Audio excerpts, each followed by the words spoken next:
दोस्तों, तो कल से मार्केट में एक और मेन बोर्ड आईपीओ ओपन हो रहा है और आईपीओ का नाम है विष्णु प्रकाश आर पुंगली आईपीओ। तो आज के वीडियो में हम जानेंगे कि कंपनी क्या काम करती है, कंपनी के फाइनेंशियल कैसे हैं, कंपनी प्रॉफिट मेकिंग है या फिर लॉस मेकिंग है, और साथ ही देखेंगे कि इसका ग्रे मार्केट में प्रीमियम कितने पे ट्रेड कर रहा है और इस आईपीओ में आपको लॉन्ग टर्म के लिए अप्लाई करना है या सिर्फ और सिर्फ लिस्टिंग गेन के लिए अप्लाई करना है।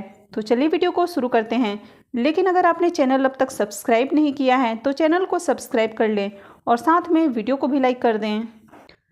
तो सबसे पहले आईपीओ के डिटेल्स देखें तो ये आईपीओ 24 अगस्त यानी कि कल से ही ओपन हो रहा है और ये 28 अगस्त को क्लोज होने वाला है। फेस वैल्यू 10 रुपये पर शेयर रहेगा और बुकिंग प्राइस 99 रुपीज़ है।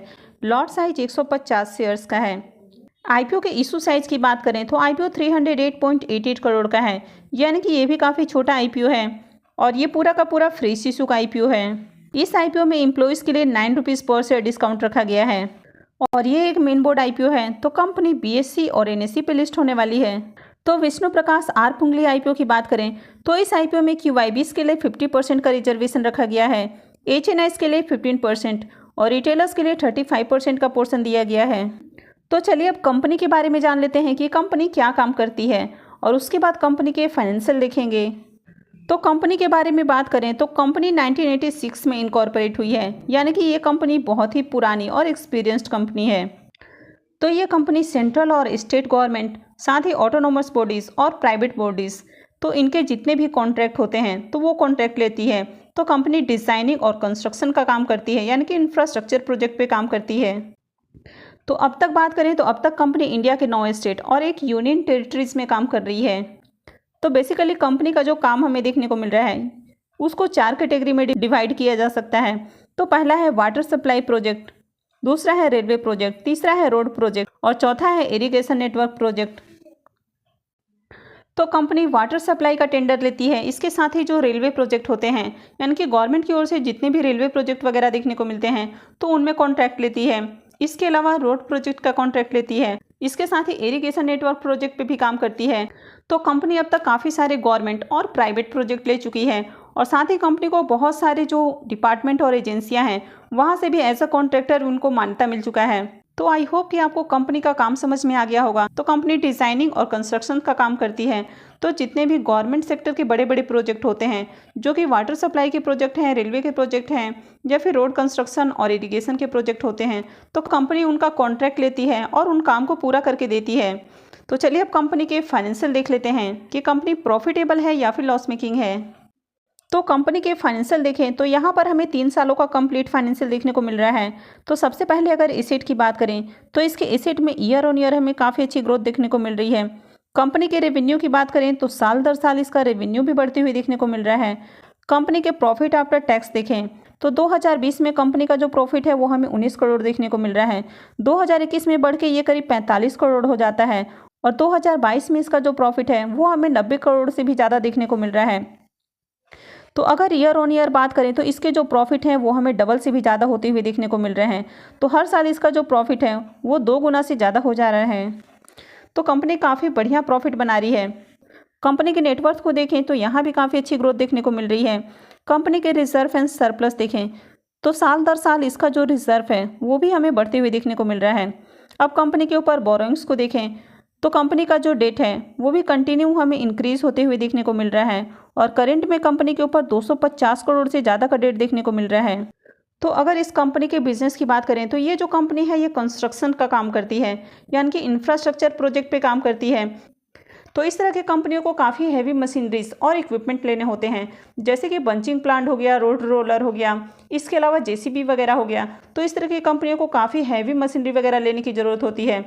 तो हो सकता है कि इसकी वजह से कंपनी के ऊपर हमें डेट देखने को मिल रहा हो। तो इसके अलावा कंपनी का ये भी कहना है कि कंपनी अगर कोई प्रोजेक्ट लेती है तो उसकी डिपेंडेंसी थर्ड पार्टी के ऊपर देखने को नहीं मिलती है, यानी कि किसी भी तरह की मशीनरी वगैरह होती है तो कंपनी अपनी खुद की मशीनरी ही यूज़ करती है।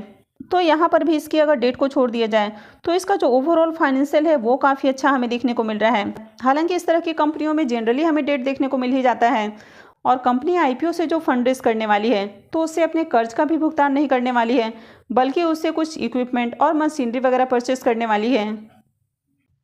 वैसे यहाँ पर अगर कंपनी के रिजर्व देखें तो वो इसके डेट के आसपास ही देखने को मिल रहा है, यानी कि कंपनी के पास उतना करीब रिजर्व हमें देखने को मिल रहा है और कंपनी अच्छे प्रॉफिट भी बना रही है। तो चलिए अब कंपनी के पी को उसके पीयर से कंपेयर करके देख लेते हैं कि कंपनी का प्राइस ओवर वैल्यूड है या फिर रिजनेबल है।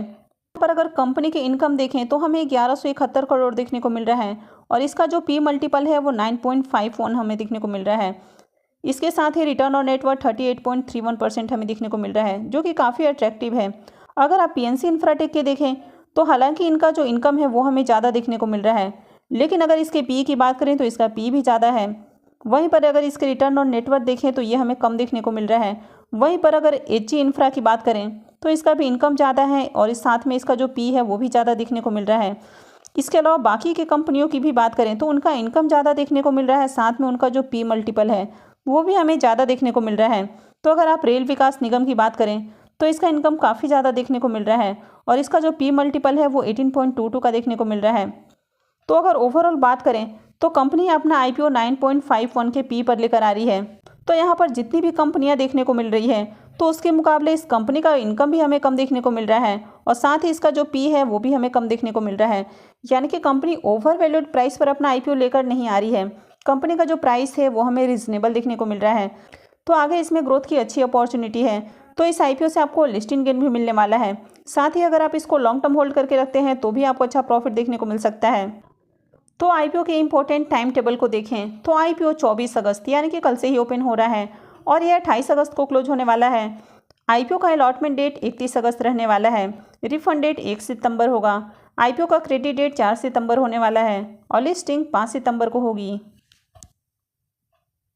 तो अगर आप विष्णु प्रकाश आर पुंगली आईपीओ में अप्लाई करते हैं तो इस आईपीओ में 150 शेयर्स का एक लॉट होने वाला है, यानी कि एक लॉट के ऊपर इन्वेस्टमेंट अमाउंट 14,850 रुपये रहेगा। तो अगर कंपनी के प्रोमोटर्स की होल्डिंग देखें तो अभी कंपनी के प्रोमोटर्स की होल्डिंग 90.45% हमें देखने को मिल रही है। आईपीओ आने के बाद कंपनी के प्रोमोटर्स की होल्डिंग 67.81% रहेगी। तो चलिए अब हम इसके ग्रे मार्केट प्रीमियम देख लेते हैं कि इसका प्रीमियम अभी कितने पे ट्रेड कर रहा है और आईपीओ से कितना प्रॉफिट बन सकता है। विष्णु प्रकाश आर पुंगली आईपीओ की बात करें तो कल तक जहां इसका प्रीमियम 44 रुपीज़ पे ट्रेड कर रहा था वो आज मॉर्निंग से ही हमें 53 के ऊपर देखने को मिल रहा था और अभी ये 54 पे ट्रेड कर रहा है। तो इसके प्रीमियम में लगातार तेजी देखने को मिल रही है, यानी कि ग्रे मार्केट में इसकी काफ़ी बढ़िया डिमांड है। अगर आईपीओ के लॉट साइज की बात करें तो आईपीओ में 150 शेयर्स का लॉट है और अभी इसका करंट प्रीमियम 54 पे ट्रेड कर रहा है।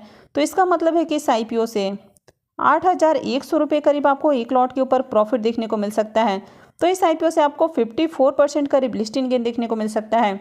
तो इसका प्रीमियम काफ़ी अच्छे प्राइस पे ट्रेड कर रहा है और मार्केट में इसकी काफ़ी अच्छी डिमांड भी बनी हुई है, तो इस आईपीओ में अप्लाई किया जा सकता है। तो इस आईपीओ में आपको लॉन्ग टर्म के लिए अप्लाई करना चाहिए या सिर्फ और सिर्फ लिस्टिंग गेन के लिए अप्लाई करना चाहिए। तो सबसे पहले अगर कंपनी के बिजनेस की बात करें तो कंपनी का ओवरऑल बिजनेस हमें अच्छा देखने को मिल रहा है। कंपनी के फाइनेंशियल भी हमें अट्रैक्टिव देखने को मिल रहे हैं। कंपनी के पी को देखें तो कंपनी अपना जो आईपीओ लेकर आई है वो भी हमें रिजनेबल प्राइस के ऊपर देखने को मिल रहा है, यानी कि आगे इसमें अच्छी ग्रोथ की अपॉर्चुनिटी है। तो अगर आप इसको लॉन्ग टर्म होल्ड करके रखते हैं तो भी आपको इससे बढ़िया प्रॉफिट मिल सकता है। साथ ही अगर लिस्टिंग गेन की बात करें तो इसका प्रीमियम काफ़ी अच्छे प्राइस के ऊपर देखने को मिल रहा है, तो इस आईपीओ से आपको बढ़िया लिस्टिंग गेन भी मिल सकता है। तो इस आईपीओ में आप लॉन्ग टर्म के साथ साथ लिस्टिंग गेन के लिए भी अप्लाई कर सकते हैं। अब ये आईपीओ कल से ही ओपन हो रहा है, लेकिन आपको कभी भी किसी भी आईपीओ में आईपीओ ओपन होने के साथ ही अप्लाई नहीं करना चाहिए। आपको पहले देखना चाहिए कि आईपीओ की मार्केट में किस तरह की डिमांड है।